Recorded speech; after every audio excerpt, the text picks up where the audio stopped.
बिस्मिल्लाहिर्रहमानिर्रहीम। नाज़रीन, आज मैं आपको चावल, गोश्त और अंडा खाने की वजह से अगर एलर्जी हो जाए तो उसका होम्योपैथी इलाज बताऊंगा।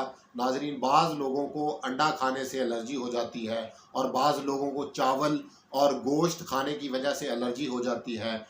ऐसी एलर्जी की होम्योपैथी में बहुत शानदार अद्वियात हैं। अगर आप बर वक्त इन अद्वियात का इस्तेमाल कर लें तो आप बहुत से नुकसानात से बच सकते हैं। नाज़रीन, अब मैं आपको बताता हूँ, अगर अंडा खाने की वजह से एलर्जी हो जाए तो आप कौन सी दवा इस्तेमाल करेंगे।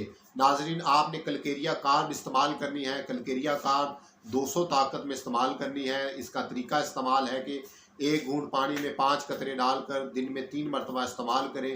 नाज़रीन, अगर चावल और गोश्त खाने की वजह से एलर्जी हो जाए तो फिर आप नक्स व मीका इस्तेमाल करेंगे।